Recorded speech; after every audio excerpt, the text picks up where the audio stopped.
G'day guys, my name's Jake and I'm here to introduce our new series, Camplify Conversions.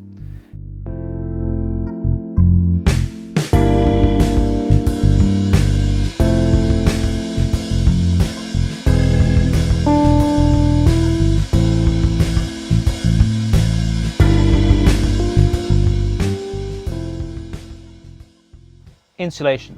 It's one of the first things you'll do in your van build. And it can be really important to, your quality of life in the van. There's so many different ways that you can actually do the insulation, and obviously, depending on the materials that you use and the money you spend, you can get very different results. I talked about the floor in the last video. I opted not to put down actual insulation between the grooves and instead went for a really thick floor of 19mm yellow tongue MDF. So that's basically the floor covered. And I filled in all the gaps with insulation foam just to make sure that that's completely sealed. Now, for the walls, there's lots of different ways you can do it, and you'll also hear a lot of people talking about sound deadening. Insulation acts as both a sound absorption and a heat or cold insulation layer. I knew nothing about this when I started, so I had to do a lot of research and speak to a lot of experts, some of which you may hear later. So one of the issues I had with this van is that it has windows all the way around it. And in my last van, I found that especially when it's cold, this was actually a real issue. So what I made the decision to do was insulate and cover 2 of the back windows. Now this not only gave me more privacy, but it allows us to keep a lot more warmth in when it's cold and the heat out when it's hot.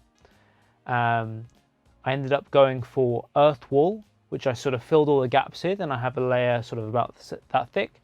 And then I have this reflective layer over the top sealed with reflective tape, which acts as a moisture barrier. Now, because I didn't know anything about insulation, when I bought the earth wool from Bunnings, and it said non-itchy on the packaging, I sort of thought, oh, it shouldn't be a big deal. The wool is made up of fiberglass, and as a result, it can become really itchy on your skin and really uncomfortable, and you obviously don't want to be breathing it in. So first tip, make sure you got all the right gear beforehand. In terms of installation, it's really not that difficult. All you'll need is a Stanley knife and the sellotape and potentially some adhesive spray just to give you a hand if you're on your own. If there's 2 of you, it's much easier. I've obviously only done the walls at the moment, but I will be doing the ceiling as well. Now, when you're packing the wool in, you don't want to push it too hard. One of the best insulators is air, and quite often in van builds you'll see them trying to leave an air gap. Because this van isn't that big, I don't really have the luxury of sacrificing spaces to sort of bring the walls in and making it narrower. But if you had a large van, a good idea would be to incorporate a gap maybe behind your cladding so that you have that extra insulation layer of air. And the last tip, which is probably the fun part, is once you've done all your insulation, it's about going in and finding all those little holes and filling them with insulation foam. It obviously will expand much more than you think every single time, so you can afford to be a bit frugal with it the first time, otherwise you'll just run through cans like there's no tomorrow. So you can probably see that there's a lot of wiring that's exposed. Once you've done your insulation, there may be some areas which you can't access that would have been really useful to run your wiring through. So again, this goes back to the designing phase of having an idea of where your electrics, lighting, switches, etc. are going to be. And then what you can do is you run all your cabling through and just sort of cable tie it through to the areas and run it behind any panels. And that means once you've insulated over the top, you already have those cables in place. A great example is right here. So this is where I'm planning on having my second battery, as well as my fuse box and everything else. However, at the back of the van, I want to have my fridge and a water pump. So in order to do that, I need to run cables to the back, but I didn't want them to be sort of open on the floor. I wanted them to go through the walls. So before I put all this insulation in, I got my wiring, cut it to length, fed it through here, through the wall. It runs all the way back here and then pops out right here. I then put the insulation on, sealed it all, and that means I'm able to run those wires unobstructed behind the paneling, and it's nice and easy. Obviously at this stage of the build, you can see that I'm now beyond the insulation stage for the walls. The next stage for me is the ceiling.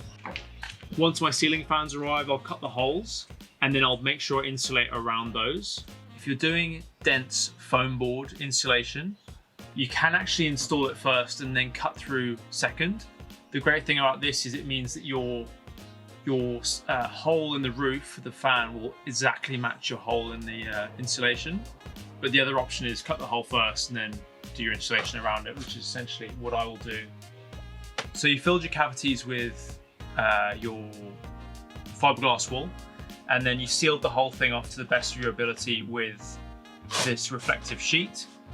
Now the last thing is all those little spaces that you realistically can't get wool into.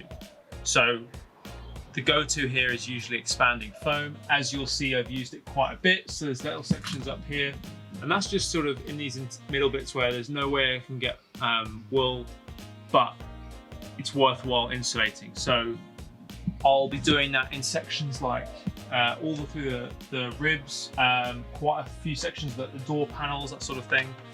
And a good tip as well, people focus on insulating the walls and the ceiling, but they actually often forget that their wheel wells are a massive source of A, noise, and B, can be heat loss or gain.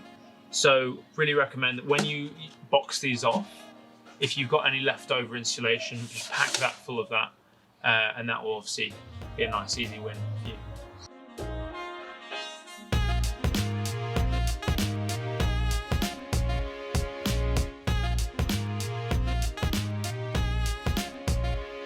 Hey guys, thank you so much for watching.